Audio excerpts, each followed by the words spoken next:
How to zoom in and zoom out in Safari web browser on your Mac. So open your Safari web browser and there are multiple ways how you can zoom in and zoom out. First way how to do it is to using your mouse. Here click on the settings and here is the page zoom. So now it's 100% and you can change it like you want. You can make it smaller or you can make it bigger. So this is the way with the mouse. If you want to do it with your keyboard, you have to press Command and the percentage on your keyboard and keep pushing it.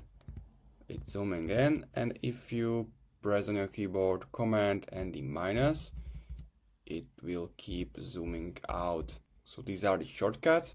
If you want to check these shortcuts, make sure to click on View, and here is zoom in, Command percentage, and zoom out, Command and minus.